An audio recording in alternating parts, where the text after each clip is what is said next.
బాగా చదవకపోతేనేమో పెళ్లి చేస్తారు, మంచి సంబంధం దొరుకుతుంది అని, అంతే కదా. ఈ రెండే జరుగుతాయి. ఇప్పుడు ఒకవేళ మీ పిల్లలు స్కూల్కి వెళ్తున్నారు, బాగా చదువుకుంటుంది అమ్మాయి, కానీ ఆమెకు సమస్యలు ఉన్నాయి. తల్లిగా మీకు చెప్పాలంటే భయపడుతుంది.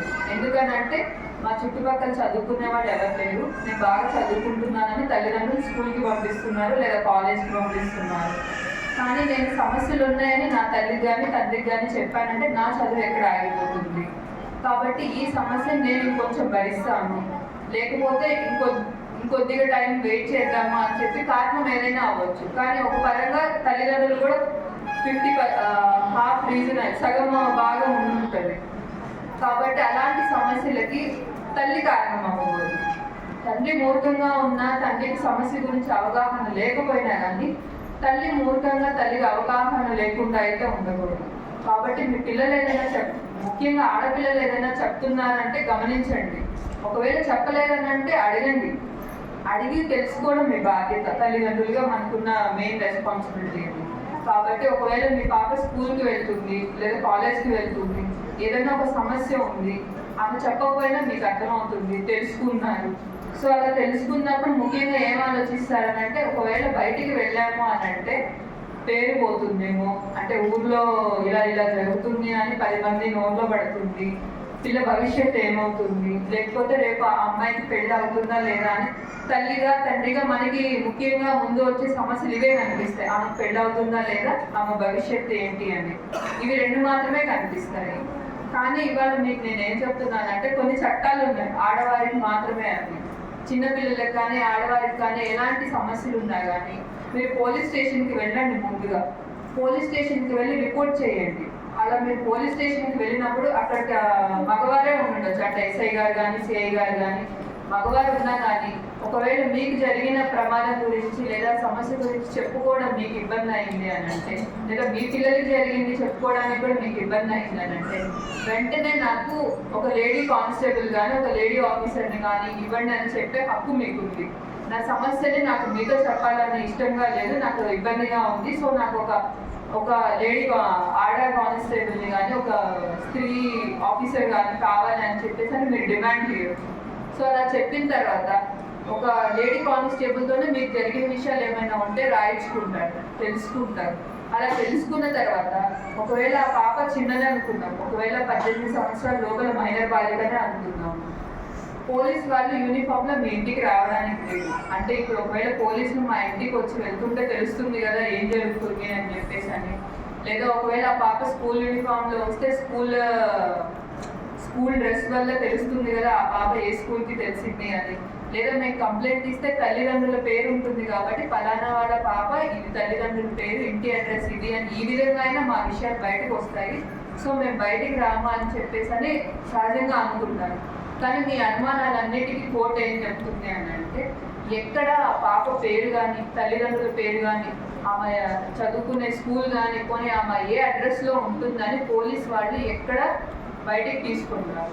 అలాగే ఆ సమస్య కోర్టుకు వచ్చిన తర్వాత కోర్టులో జడ్జి గారు కూడా మీ పేర్లు కానీ మీ విషయాలు కానీ ఏమీ బయటికి రాకుండా చాలా రహస్యంగా ఉంచి కోర్టులో కేసెస్ కానీ పోలీస్ స్టేషన్లో కానీ జరుగుతూ ఉంటాయి. సో ఎక్కడైనా కానీ మీకు ముందు జరిగితే పేరు పోతుంది, నలుగురికి తెలుస్తుంది, లేదా మీడియాలో వస్తుంది, ఇలాంటి అనుమానాలన్నీ తీసేసి సమస్య ఉంది కాబట్టి సమస్యకి సమాధానం ఎక్కడ దొరుకుతుంది, ఈ సమస్య ముందుకు వెళ్ళకుండా ఎలా ఉండాలి, లేదా రెండోసారి జరగకుండా ఎలా ఉండాలి అనేది మనకి ముఖ్యంగా ఉండాలి. కానీ సమస్య బయటికి రాకూడదు అనేది సమాధానం అవ్వదు. ఎప్పటికీ సమస్య రెండోసారి జరగకూడదు, రెండోసారి మళ్ళీ మనకే జరగకూడదు, లేదా ఎవరికి జరగకూడదు, ఇలాంటి ఆలోచన ధోరణి మనలో ఉండాలి. సో ఆడవాళ్ళగా మనం మెంటల్గా మానసికంగా చాలా స్ట్రాంగ్గా ఉంటాం కదా, దృఢంగా ఉంటాము. ఎంత దృఢంగా ఉండకపోతే పిల్లలు ఒక సంసారాన్ని ముందుకు తీసుకెళ్తారు, అనేక ఆర్థిక సమస్యలు చుట్టూ ఉన్న సమాజంలో అన్ని కలుపుకొని. సో ఇలాంటి సమస్య మీ ఇంట్లోకి వచ్చినప్పుడు సమస్యని బయటికి తీసుకురాకోకుండా ఉండడానికి కాకుండా సమస్యని ఎలా సొల్యూషన్ తీసుకురావాలంటే దీనికి పోలీస్ స్టేషన్కి వెళ్ళాలా లేదా కోర్టుకి వెళ్ళాలా, కానీ ఎలా జరిగినా కానీ ఒక అన్యాయాన్ని ఎదిరించే మెంటాలిటీ మనలో డెవలప్ అవ్వాలి. అన్నిటికీ సహించడం ఒక్కటే సమాధానం అవ్వదు. అంటే ఏంటి, కోర్టు అంటే అందరికీ తెలుసు కదా, గొడవలు అవుతుంటే గొడవలు అయితేనే కోర్టుకి వెళ్తాము, అదైతే తెలుస్తుంది. బండల్ లీగల్ సర్వీసెస్ కమిటీ ఉంటుంది కోర్టులోనే. జిల్లా అయితేనేమో జిల్లా న్యాయ సేవా కేంద్రం ఉంటుంది. సో మండలానికి మండల లీగల్ సర్వీసెస్ కమిటీ ఉంటుంది. ఇది ఎలా వర్క్ చేస్తుందని మీకు చెప్తాను నేను. ఇది కోర్టులోనే ఒక డిపార్ట్మెంట్. ఇక్కడ ఏం చేస్తారనంటే ఎవరైతే డబ్బులు ఇచ్చి లాయర్ని పెట్టుకోలేరో, కేసెస్ని ఫైట్ చేయడానికి వాళ్ళకంటూ ఒక అడ్వకేట్ లాయర్ కావాలి కానీ మేము పెట్టుకోలేము, అలాంటి వాళ్ళు ఎవరైనా ఉన్నారనంటే వాళ్ళు మండల్ లీగల్ సర్వీసెస్ కమిటీకి రండి. అంటే కోర్టులోనే అదొక డిపార్ట్మెంట్ ఉంటుంది. మీరు చెప్పండి మండల్ లీగల్ సర్వీసెస్ కమిటీకి వెళ్ళాలి అని. తెలుగులో న్యాయ సేవా కేంద్రం అని చెప్పేసి అంటారు. అక్కడికి వచ్చేసి మీ ప్రాబ్లం ఏదైనా అవ్వచ్చు, అంటే సివిల్ గొడవలు అవ్వచ్చు, లేదా క్రిమినల్ గొడవలు అవ్వచ్చు, ఇంటి పక్కన వాళ్ళతో అవ్వచ్చు, లేదా బంధువులతో అవ్వచ్చు. ప్రాబ్లం ఏదైనా కానీ మీకున్న సమస్యని మీరు ఒక తెల్ల కాగితం మీద అర్జీ రాసి ఉంచుకోదా మనందరికీ. చదువు రాని వాళ్ళు మీ పక్కన వాళ్ళతోనే రాయించండి, పిల్లలతో అయినా కానీ. ఈ సమస్య ఏదైనా కానీ ఒక అర్జీ రాసి మీరు కోర్టులో ఇచ్చారంటే ఎమ్మెల్యేసీ కమిటీలో, అక్కడ మేము ఏం చేస్తామనంటే ఇద్దరు పార్టీని పిలుస్తాము. పిలిచి ఒకవేళ మీరు సంవత్సరాలు తరబడి కోర్టు చుట్టూ తిరగకుండానే వెంటనే కేసుని సమస్యని డిస్పోజ్ అయ్యేలాగా ట్రై చేస్తాము. ఒకవేళ సమస్య సెటిల్ అవ్వట్లేదు అని అంటే మీకోసం మేము ఫ్రీగా ఒక లాయర్ని పెట్టేసి అవసరమైతే కోర్టులో కేసు ఫైల్ చేయించి మీ తరఫున పోరాడడానికి ఫ్రీగా గవర్నమెంట్ ఒక లాయర్ ఇస్తారు మీకు. సో దీనికి ఎవరెవరు అర్హత కలిగిన వారు అని అంటే ఎస్సీ ఎస్టీ వాళ్ళు కానీ, బీసీ కానీ, ఎవరైనా ఆడవాళ్ళు, సొంతగా సంపాదించుకునే స్తోమత లేని వాళ్ళు, లేదా వెనక ఆస్తి లేని వాళ్ళు, పేదవాళ్ళు అయిపోవచ్చు, లేదా చిన్నపిల్లలు, ఎవరైనా అడుగుబడిన తరగతి వాళ్ళు, వీళ్ళు ఎవరైనా కానీ వాళ్ళ సమస్యను వచ్చేసి మండల్ లీగల్ సర్వీసెస్ కమిటీలో ఫ్రీగా ఒక పిటిషన్ రాసిస్తే మీ సమస్యని పరిష్కరించడానికి మేము ట్రై చేస్తాము.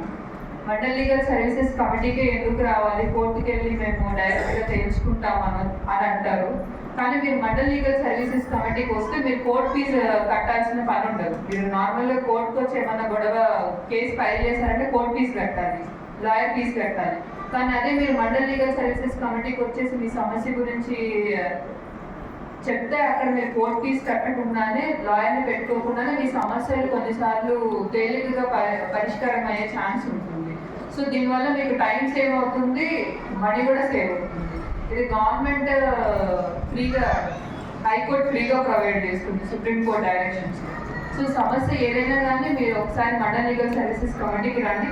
అక్కడ కోర్టులో ఎవరైతే జడ్జి ఉంటారో మండల్ లీగల్ సర్వీసెస్ కమిటీ కూడా అదే జడ్జి గారు కూర్చుంటారు. కాకపోతే అక్కడ కేసులు పరిష్కరించుకుని రాజీ అయ్యే వ్యవహారాన్ని చూస్తాము. అంటే మీరు సంవత్సరాల తరబడి తిరగకుండా ఈ రాజీ అయ్యి త్వరగా సొల్యూషన్ వచ్చేలాగా ట్రై చేస్తాము.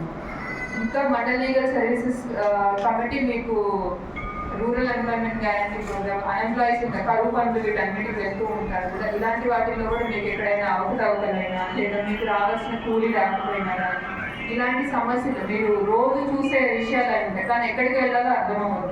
ఇలాంటి సమస్యలు అన్నిటికీ మీరు మండల్ లీగల్ సర్వీసెస్ కమిటీకి రండి. అక్కడికి వచ్చి మీ ప్రాబ్లం ఏదైనా కానీ ఒక పేపర్ మీద ప్రజెంట్ చేసి దాన్ని మేము ఫ్రీ ఆఫ్ కాస్ట్, ఎలాంటి డబ్బు ఖర్చు లేకుండా మీ ప్రాబ్లంకి సొల్యూషన్ వచ్చేలాగా చూస్తాము. ఇంకా అందరికీ మహిళా దినోత్సవ శుభాకాంక్షలు. తెలుగు నేను కొంచెం కష్టంగా మాట్లాడతాను, మీరే అంతర్జాతీయ మహిళా దినోత్సవం అంటారు. మనకంటూ ఒక రోజు అవసరమే కదా. ఎప్పుడు హౌస్ వైఫ్ గానో, భార్య గానో, అమ్మగానో ప్రతి పని చేస్తూ ఉంటామే కానీ మహిళగా ఎవరు గుర్తించారు కదా.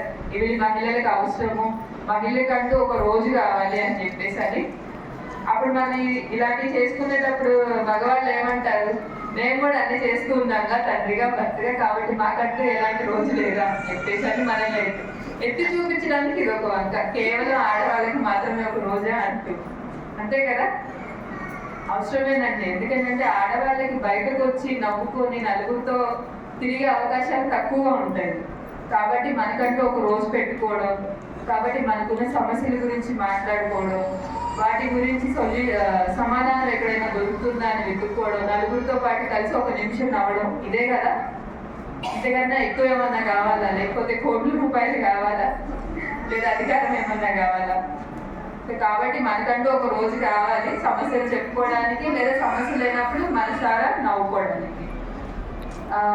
మనందరం ధైర్యంగా ఉంటున్నాం కదా. ఇప్పుడు కూతురిగా అయిపోయాం, భార్యగా అయిపోయాం, తల్లిగా వచ్చేసాము. అందరికీ ఆడపిల్లలు ఉండే ఉంటారు కదా. సహజంగా ఉంటారని అనుకుంటున్నాను. ఎవరైనా లేని వాళ్ళైతే దురదృష్టవంతులు. కాబట్టి ఆడపిల్లలు ఉన్న తల్లులకి నేను ప్రత్యేకంగా ఇవాళ కొన్ని విషయాలు చెప్పాలి. మీ పిల్లల్ని స్కూల్కి పంపిస్తూ ఉంటాను.